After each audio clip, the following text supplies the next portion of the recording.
Okay. Hello students.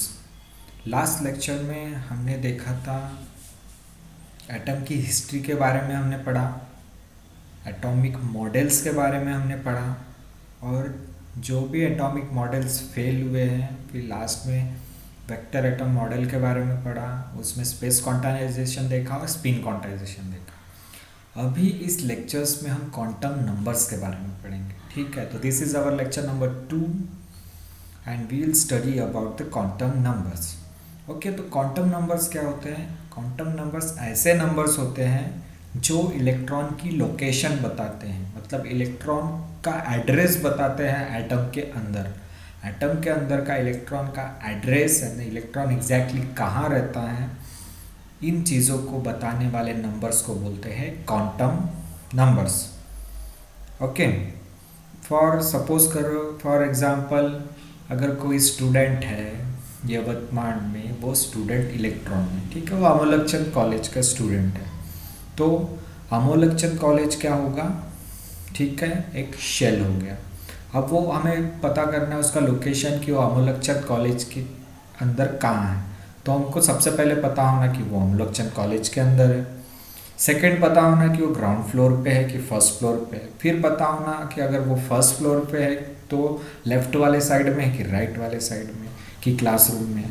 फिर पता होना कि वो क्लासरूम में है तो वो खड़ा है या बैठा है। तो इस पर्टिकुलर के लिए, इन सब चीज़ों के लिए उसको सबसे पहले पता होना चाहिए कि वो अमोलकचंद कॉलेज में है। दूसरा उसे पता होना चाहिए कि कौन से फ्लोर पे, फिर पता होना चाहिए कौन से साइड में, फिर वो पता होना चाहिए क्लासरूम में वो कौन सी स्टेट में है। ठीक है, 4 चीज़ें अगर हमें पता हो गई तो वो जो स्टूडेंट अमोलकचंद कॉलेज में है उसके लोकेशन को हम पता कर सकते हैं। उसी तरह एटम के अंदर अगर इलेक्ट्रॉन की लोकेशन पता करनी है तो सबसे पहले वो एटम के किस शेल में है वो पता चाहिए। फिर सेल के अंदर सब शेल में किस सब शेल में है वो पता चाहिए, मतलब किस ऑर्बिटल में है वो पता चाहिए हमें।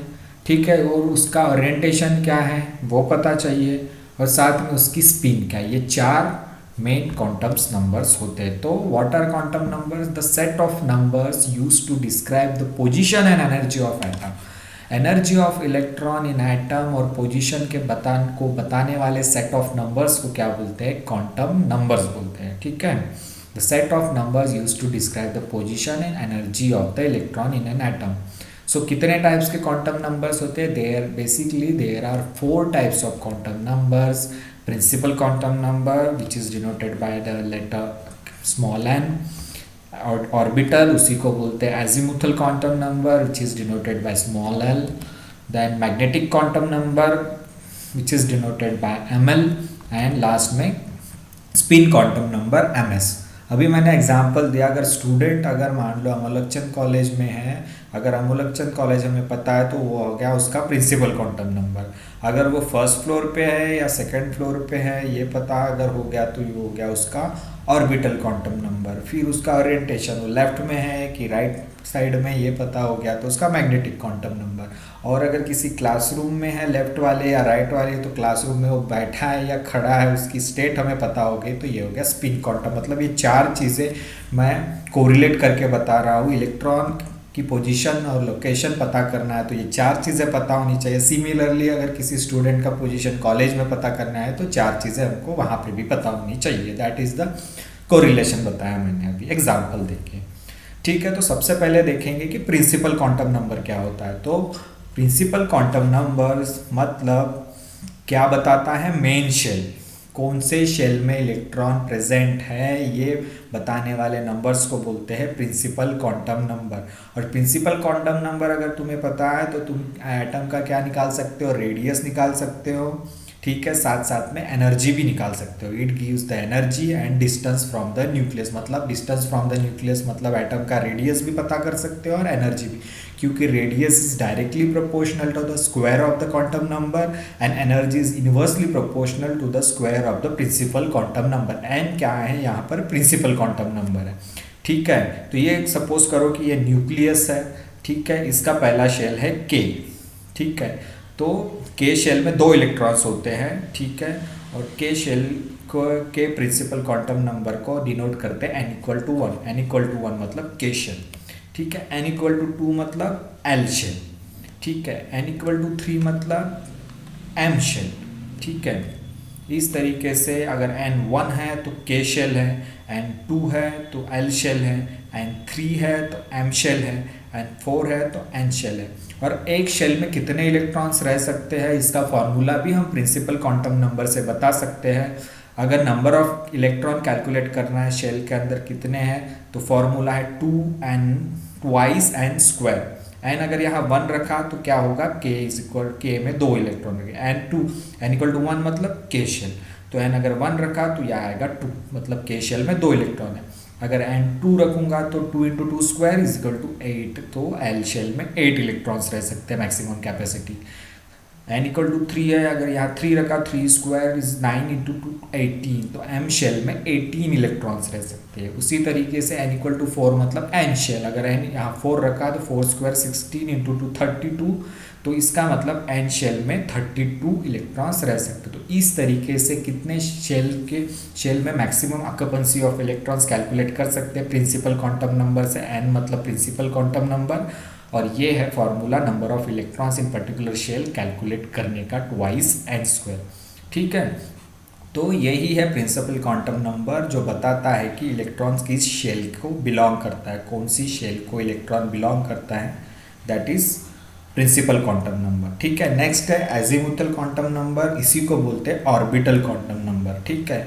ऑर्बिटल क्वांटम नंबर बताता है कि इलेक्ट्रॉन किस ऑर्बिट में, अभी शेल के अंदर सब शेल होते हैं मतलब ऑर्बिटल्स होते हैं, ठीक है। तो वो सब शेल और ऑर्बिटल्स, कौन से सब शेल और कौन से ऑर्बिटल में इलेक्ट्रॉन प्रेजेंट है, इलेक्ट्रॉन शेल में तो है लेकिन शेल में फिर सब शेल में कौन से सब शेल में, ऑर्बिटल में कौन से ऑर्बिटल में, ये बताने वाले क्वांटम नंबर को क्या बोलते हैं, एजीमुथल क्वांटम नंबर, ठीक है। एजीमुथल क्वांटम नंबर से हमें शेप ऑफ द ऑर्बिटल भी पता कर सकते हैं, ठीक है। और एजीमुथल क्वांटम नंबर की वैल्यू कहाँ से कहाँ चेंज होती है, the value of orbital quantum number, azimuthal quantum number L is 0 to n-1, इसकी वैल्यू कैसे निकालते हैं, L की 0 टू n-1, और n क्या है, प्रिंसिपल क्वांटम नंबर, ठीक है।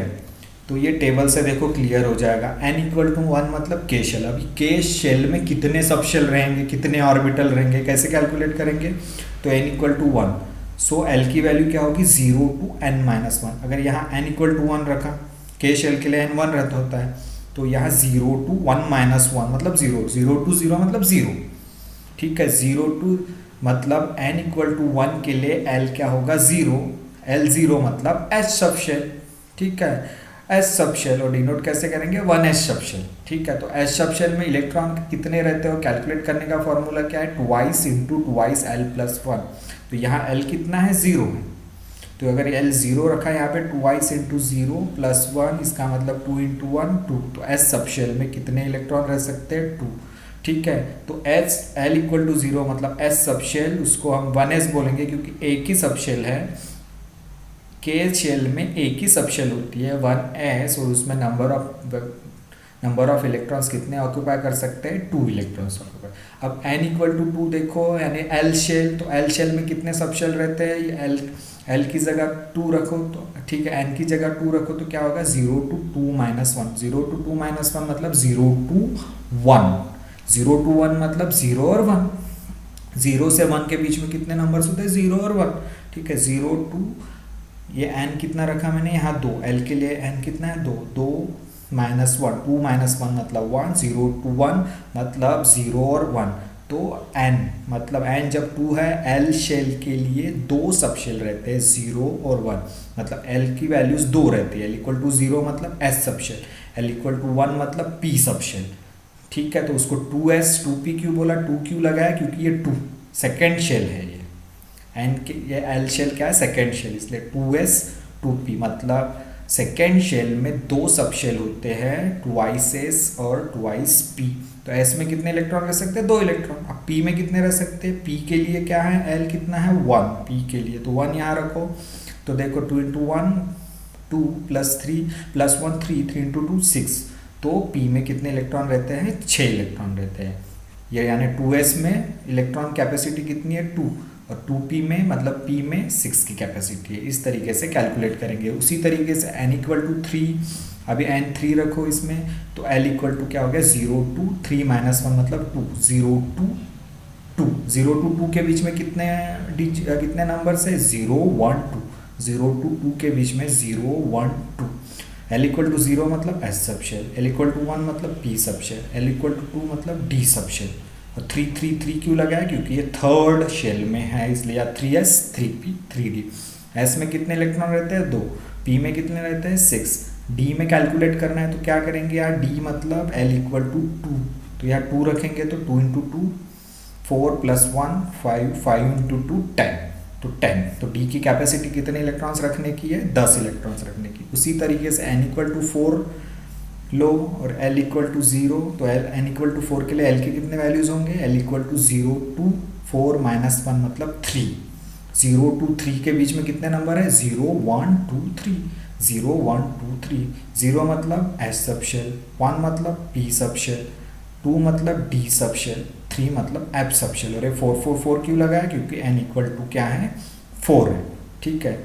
s की कैपेसिटी 2 इलेक्ट्रॉन रखने की, p की कैपेसिटी 6 इलेक्ट्रॉन रखने की, l की वैल्यू देख के कैलकुलेट कर सकते हैं, ठीक है। d की कैपेसिटी 10 इलेक्ट्रॉन। अब f की कैसे निकालेंगे, f के लिए l कितना होता है 3, या 3 रख रहा हूँ, 2 इंटू 3 6 प्लस 1 7, 7 इंटू 2 14, तो f की इलेक्ट्रॉन रखने की कैपेसिटी कितनी है 14। f ऑर्बिटल या f सब शेल में कितने इलेक्ट्रॉन्स रह सकते हैं 14 इलेक्ट्रॉन। इस तरीके से ऑर्बिटल क्वांटम नंबर ये बताता है कि कौन से ऑर्बिटल में कौन से सबशेल में इलेक्ट्रॉन प्रेजेंट है।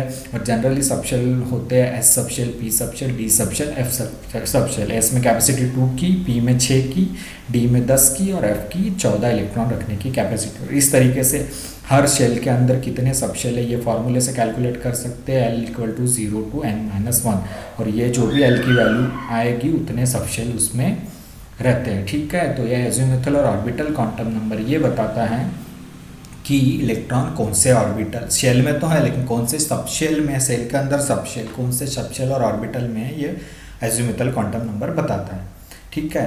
और मैंने बताया था कि azimuthal quantum number shape of the orbitals भी बताता है, ठीक है। तो ये एस ऑर्बिटल का शेप क्या होता है स्पेरिकल सिमेट्रिक, बिकॉज इसका l इक्वल टू 0 होता है, तो ये स्पेरिकल सिमेट्रिक शेप का होता है। पी ऑर्बिटल के कौन से शेप होते हैं, डम्बेल शेप होते हैं। अगर ये डम्बेल x के डायरेक्शन में है, ठीक है, x एक्सिस के डायरेक्शन में तो इसको पी एक्स ऑर्बिटल बोलते हैं। ये अगर y की डायरेक्शन में तो पी वाई बोलते हैं, और z की डायरेक्शन में है तो पी जेड। तो पी ऑर्बिटल कितने होते हैं 3, ठीक है। पी ऑर्बिटल में 3 ओरिएंटेशन होते हैं, p x, p y, p z. P orbital has 3 orientation, p x, p y, p z, ठीक है। और डी ऑर्बिटल से हम 1 2 3 4 5 ओरिएंटेशन। तो डी एक्स वाई मतलब x और y के, डी एक्स वाई मतलब x और y के बीच में, ठीक है। ये लोब्स जो है, ये जो डम्बेल शेप है x और along in between the x and y axis. D y x y, d y z मतलब, ठीक है, ये डी वाई जेड मतलब y और z के एक्सिस के बीच में। डी एक्स जेड मतलब x और z एक्सिस के बीच में जो ये है, ठीक है, डम्बेल शेप है। और डी एक्स जेड मतलब x in between the x and z axis, x and z axis के बीच में ये लोब्स है, ये डम्बेल्स हैं, इसलिए इसको डी एक्स जेड ऑर्बिटल बोलते हैं। और d x square minus y square मतलब along the x and y axis ये लोब्स है, ये क्या है डम्बेल्स है along the x and y axis. तो d x square minus z square, और डी जेड स्क्वायर मतलब अलॉन्ग द z एक्सिस। तो डी ऑर्बिटल के shape double dumbbell shape type होता है, दो डम्बेल, p का सिर्फ डम्बेल शेप होता है, d का डबल डम्बेल शेप होते हैं, d x y, d y z, d z x, d x square minus y square और डी जेड स्क्वायर। 5 ओरिएंटेशंस होते हैं डी के। ये डी के 5 ओरिएंटेशन कैसा है, p के 3 ओरिएंटेशन कैसा है, s का एक ही ओरिएंटेशन कैसा है, वो आगे के क्वांटम नंबर में हम पढ़ेंगे।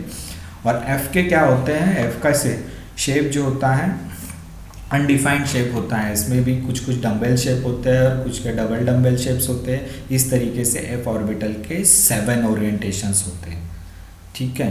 तो इस तरीके से शेप डिटरमाइन करता है क्या, ऑर्बिटल क्वांटम नंबर शेप को भी डिटरमाइन करता है, s orbital, p orbital, d orbital, f orbital. तो अब देखेंगे कि मैग्नेटिक क्वांटम नंबर को डिनोट करते हैं m से ml से। अब देखेंगे कि मैग्नेटिक क्वांटम नंबर मतलब क्या, ये डिटरमाइन करता है orientation and number of orientation of orbital, मतलब ऑर्बिटल के ओरिएंटेशंस क्या क्या है। ऑर्बिटल के ओरिएंटेशन कौन से डायरेक्शन में है ये बताता है, और कितने ओरिएंटेशन एक ऑर्बिटल कर सकता है ये बताता है। तो it is denoted by ml, ठीक है। And the value of ml is varies from -l to l। l क्या है? Orbital quantum number. ml क्या है? Magnetic quantum number. इसकी वैल्यू कैसे वैरी होती है? -l to +l। अभी देखेंगे कितने ओरिएंटेशंस होते हैं, ठीक है। तो अब देखो l = 0 मतलब s सबशेल। तो s सबशेल के लिए ml क्या होगा? -l to +l। -l मतलब l क्या है यहाँ? 0। -l मतलब -0 टू +0 मतलब 0, ठीक है। तो l = 0 मतलब s सबशेल के लिए ओरिएंटेशन क्या होता है? Only one orientation. ml = 0 मतलब s orientation, s orbital only one orientation. तो s subshell only one orientation. p के लिए l क्या होता है? 1 होता है।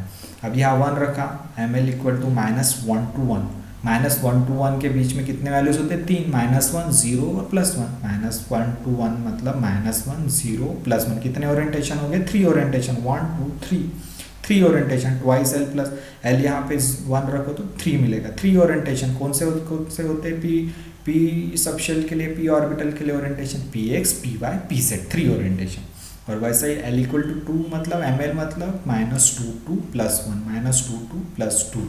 तो -2 to +2 मतलब -2 -1 0 +1 +2, -2 -1 0 +1 +2। कितने ओरिएंटेशन हो गए? 1 2 3 4 5, 1 2 3 4 5। तो 5 ओरिएंटेशंस होते हैं। या l = 2 रखो, 5 आएगा बराबर, ठीक है। 5 ओरिएंटेशंस होते हैं, 1 2 3 4 5। इसलिए d ऑर्बिटल के 5 ऑर्बिटल्स होते हैं। d के 5 डिफरेंट डायरेक्शंस में 5 ओरिएंटेशन होते हैं d के। उसी तरीके से f ऑर्बिटल मतलब l = 3 या 3 रखो, तो ml = -3 to +3। -3 to +3 में कितने वैल्यूज आएंगे? -3 to +3। -3 to +3 के बीच में कितने वैल्यूज आएंगे? -3 -2 -1 0 +1 +2 +3। कितने ओरिएंटेशंस हो गए? 1 2 3 4 5 6 7 ओरिएंटेशंस होते हैं f ऑर्बिटल के लिए। क्योंकि f ऑर्बिटल के लिए l कितना है? 3 है। l यहाँ 3 रखो, 3 to 2 6 + 1 मतलब 7 ओरिएंटेशन। और 7 इसलिए f ऑर्बिटल के कितने शेप, कितने डायरेक्शंस होते हैं? 7 डायरेक्शन। fx y ये fx x² -3y² ऐसे 7 ओरिएंटेशंस होते हैं f ऑर्बिटल के लिए। तो मैग्नेटिक क्वांटम नंबर मतलब जो ओरिएंटेशन बताता है कि ऑर्बिटल का किस डायरेक्शन में, साथ साथ में नंबर ऑफ ओरिएंटेशन भी बताता है और ओरिएंटेशन भी बताता है किस डायरेक्शन में है, उसको बोलते हैं मैग्नेटिक क्वांटम नंबर। और उसको डिनोट करते हैं ml से, और ml की वैल्यू होती है -l to +l, ठीक है। तो ये हो गया मैग्नेटिक क्वांटम नंबर। अब स्पिन क्वांटम नंबर क्या बताता है? इलेक्ट्रॉन की स्पिन के बारे में बताता है। इलेक्ट्रॉन आइदर क्लॉकवाइज अपने एक्सिस पे क्लॉकवाइज स्पिन करता है, या क्लॉकवाइज स्पिन करता है, या एंटी क्लॉकवाइज स्पिन करेगा। क्लॉकवाइज करेगा तो इलेक्ट्रॉन का डायरेक्शन हो गया अप, एंटी क्लॉकवाइज करेगा तो इलेक्ट्रॉन का डायरेक्शन हो गया डाउन। तो इलेक्ट्रॉन के 2 ही स्पेसिफिक स्पिन्स होते हैं, एक अप स्पिन, एक डाउन स्पिन। अगर वैल्यू देखेंगे तो अप मतलब +½ वैल्यू, डाउन मतलब -½ So spin quantum number denotes the spin of the electron. It is denoted by ms, and the value of ms is ½ for clockwise. Clockwise मतलब up direction में रहा तो ½, और एंटी क्लॉकवाइज मतलब down direction में रहा तो -½ ठीक है। ये देखो, ये अगर इलेक्ट्रॉन ये है, अगर ये क्लॉकवाइज घूम रहा है तो अप स्पिन, एंटी क्लॉकवाइज घूम रहा है तो ये क्लॉकवाइज है तो अप, एंटी क्लॉकवाइज घूम रहा है तो डाउन स्पिन। डाउन मतलब -½ और अप मतलब +½ तो स्पिन के 2 ही स्पेसिफिक वैल्यूज होते हैं, +½ और -½ तो स्पिन ऑफ इलेक्ट्रॉन बताने वाले क्वांटम नंबर को बोलते हैं spin quantum number. That's it, today we have learned about the quantum number. There are 4 quantum numbers, okay, 4 quantum numbers. Spin quantum number gives the idea about the spin of the electron. Magnetic quantum number gives the orientation of particular orbitals in which the electron is present. Orbital quantum number gives about the idea of the orbital in which electron is present. Orbital quantum number can also give the shape of the orbital. Principal quantum number gives the shell in which the electron is present. Okay, so there are basically 4 set of numbers which determine the location of the electron in the atom. And if we want to know the location of electron in the atom, then we have to know that where, in which shell the electron is present, in which subshell the electron is present, in which orientation electron is present in the orbital, as well as we have to know about the spin of electron. So basically there are four set of number which determines the location of electron present in the atom, and we have learned all these four quantum numbers. Okay, those then we thereafter in next lecture we will study about the Stern-Gerlach experiment. Okay, till then have a nice day, student. Bye.